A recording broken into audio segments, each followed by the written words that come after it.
चुनाव की तारीखों का ऐलान भले ही ना हुआ हो, मगर देश के सबसे ज्यादा आबादी वाले राज्य यूपी में चुनावी बिगुल तो बज ही चुका है। चाहे सत्ताधारी बीजेपी हो या बहन मायावती की बीएसपी या फिर अखिलेश यादव की समाजवादी पार्टी, हर खेमा अपने उन सेनापतियों की पहचान करने में जुट गया है जिनके बल पर 2022 में चुनावी संग्राम लड़ा जाना है। हर पार्टी के निशाने पर सूबे का ब्राह्मण वोटर है, जिनकी संख्या एक अनुमान के मुताबिक कुल मतदाताओं के 10 से 11% तक मानी जाती है। यही वजह है कि मायावती की सोशल इंजीनियरिंग और बीजेपी की सामाजिक समरसता का काट निकालने की जिम्मेदारी अखिलेश यादव के 5 ब्राह्मण सेनापति उठा रहे हैं। आइए एक एक करके इन 5 से मुलाकात करते हैं।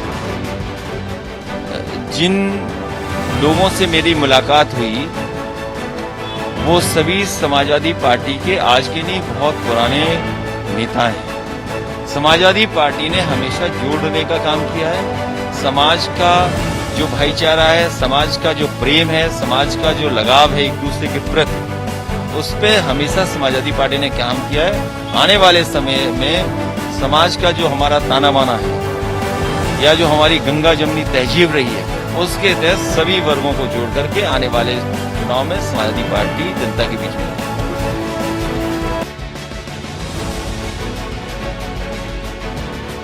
माता प्रसाद पांडे पर अखिलेश यादव के भरोसे का आलम यह है कि जब समाजवादी पार्टी की सरकार थी और विधानसभा में सपा का बहुमत था, तब विधानसभा अध्यक्ष जैसी अहम जिम्मेदारी माता प्रसाद पांडे को दी गई थी। अब जबकि 2022 विधानसभा चुनाव सिर पर हैं, एक बार फिर सूबे के पंडित मतदाताओं को समाजवादी पार्टी की तरफ मोड़ने का अहम जिम्मा पार्टी ने 9 बार के विधायक रहे माता प्रसाद के कंधों पर रखा है।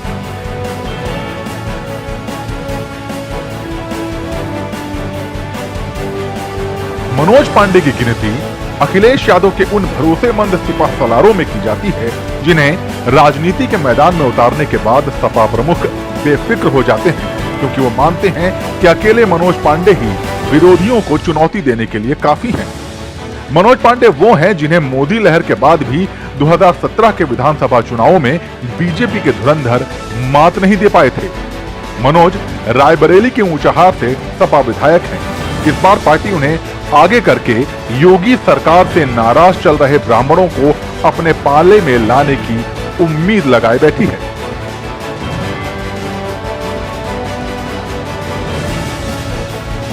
दो 2012 में यूपी विधानसभा चुनाव के दौरान पार्टी में शामिल होने वाले अभिषेक मिश्र ने लखनऊ उत्तर सीट से जीतकर विधानसभा में प्रवेश किया, जिसके बाद सीएम अखिलेश ने उन्हें अपने मंत्रिमंडल में राज्य मंत्री बना दिया। ये एक उदाहरण काफी है ये बताने के लिए कि सपा प्रमुख को अभिषेक कितने प्यारे हैं। अभिषेक राजनीति में आने से पहले IIM अहमदाबाद में विजिटिंग प्रोफेसर रह चुके हैं और अब अखिलेश यादव पार्टी के लिए ब्राह्मण वोटों के मैनेजमेंट की उम्मीद अखिलेश से लगाए बैठे हैं।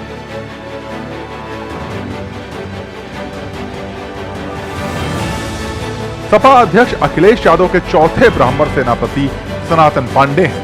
पेशे से इंजीनियर रहे सनातन ने 1996 में नौकरी से इस्तीफा देकर राजनीति में कदम रखा। 2007 से पहली बार चिलकहर सीट से चुनाव जीतकर विधायक चुने गए। पूर्वांचल के ब्राह्मणों पर मजबूत पकड़ रखने वाले सनातन पांडे से पार्टी उम्मीद कर रही है कि वो इस समर्थन को वोटों में तब्दील करने में कामयाब होंगे।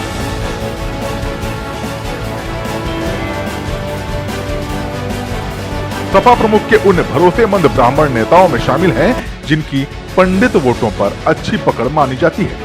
तेज नारायण 2012 में अयोध्या से विधायक बने और अखिलेश सरकार में राज्य मंत्री भी। ये वही तेज नारायण हैं जिन्होंने अयोध्या में राम मंदिर के लिए जमीन की खरीद के मुद्दे पर बीजेपी की तगड़ी घेरेबंदी की थी और भगवा ब्रिगेड को परेशान कर दिया था। पार्टी चाहती है कि बीजेपी को परेशान करने का यह सिलसिला तेज नारायण विधानसभा चुनावों तक जारी रखे।